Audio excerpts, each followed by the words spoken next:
Give Trump a chance. This is a common pushback to a lot of folks on the left suggesting that Trump is going to essentially destroy America. The guy's only been in office for 2 weeks. Give a man a chance. Let's see if some of the things he plans to do are going to come to fruition and benefit this country overall. So get a man a chance.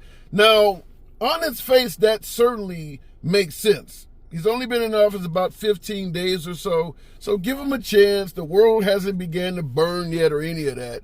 Certainly he's saying a few controversial things here and there, but give him a chance is what you're hearing all over the place. Now, I think we do have a situation now where it kind of fits the definition of FAFO. And for some of you folks who may be out of touch, FAFO stands for fuck around and find out. Meaning that if you do something, you're going to fuck around and find out the consequences of your actions.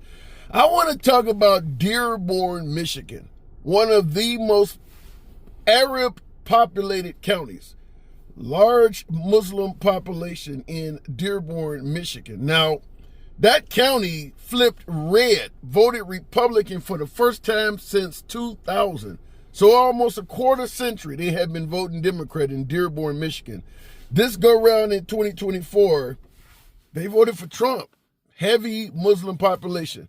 Likely due to the antics of Genocide Joe. Remember they were calling Joe Biden Genocide Joe, suggesting that he was doing nothing about the conflicts in Gaza, letting the Israelis, not only letting the Israelis, but supporting the Israelis by giving them weaponry to essentially commit an act of genocide against the Palestinians in Gaza. So they had no love for Biden. They then began interrupting Kamala Harris rallies in kind, saying similar things about Kamala Harris as well. They were no fans of the Biden-Harris administration. So the outcome is they ended up voting for President Trump. This is where the fuck around and find out part comes in. Yesterday, President Trump, Benjamin Netanyahu was on television. This is being televised around the world. Benjamin Netanyahu was sitting next to Trump and says that Trump is the best friend Israel has ever had. I gotta wonder right off the bat with him saying that, how did they take that in can't even say it right now, in Dearborn County, Michigan? How do you think they took that? Because they don't like the Israelis. They believe the Israelis are trying to run the Palestinians out of Gaza. So here Netanyahu was saying, well, Trump is the best friend we've ever had, even more so than President Biden. So you didn't like Genocide Joe. Well, now we got a really nice guy in there. And then, of course, Trump followed up Benjamin Netanyahu by saying that the Palestinians should not even come back to their homeland. We are going to own it and find some other nice, as he put it, nice piece of land for them to live on. As if there are just nice areas out there that are vacant that you can just send the Palestinians to and they can just take it without any kind of resistance. I don't know where that's going to be. My guess is somewhere out in the middle of the fucking desert like they did the Native Americans. But we'll see what ends up happening. He also stated that both the nations of Jordan and Egypt should accept the Palestinian people. Now, a reporter pushed back and said they've already stated that they're not going to do that. Trump followed up by saying, yes, they will. So I don't know what kind of deal he plans to make with Jordan or with Egypt, but he seems confident they're going to take the Palestinian people in.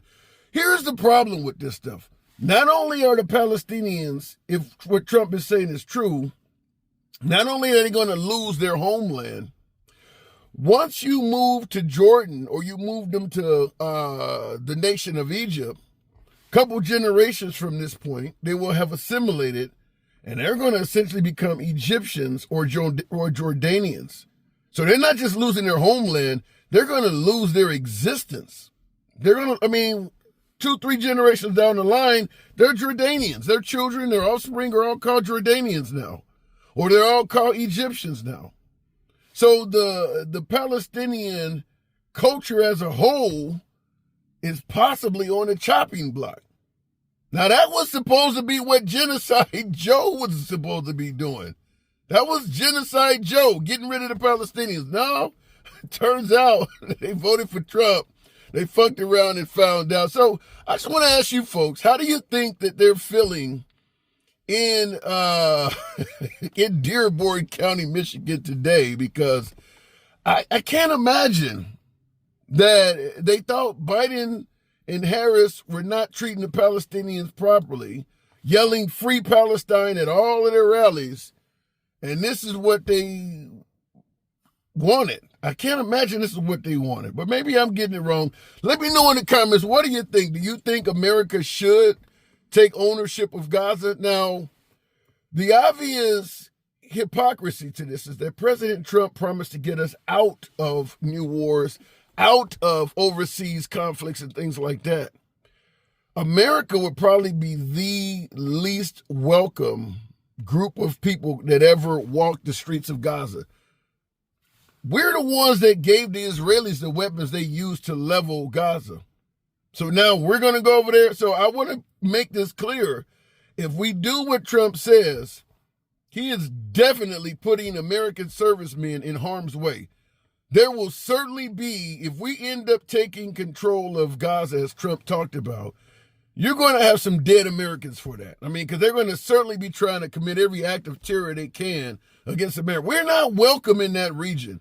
We're not favored in that region no more than the Israelis are. You see what happened to them on October 6th or whatever? That's likely to happen to any American that is trying to populate or take ownership of Gaza in any way. So guaranteed, if we end up taking ownership of Gaza, you're going to have some American military personnel that are going to die behind it. I cannot imagine, or at the very least an attempt on their life. I cannot imagine putting us in harm's way in that region with no losses at all.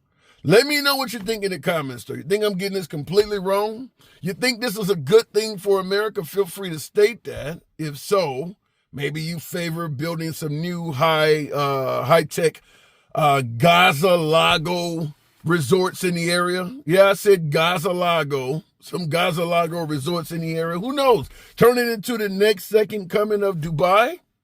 Very nice, high, expensive shit that you and I could never afford to go visit. But who knows? Let me know what you think in the comments. As always, feel free to smash that like button, subscribe.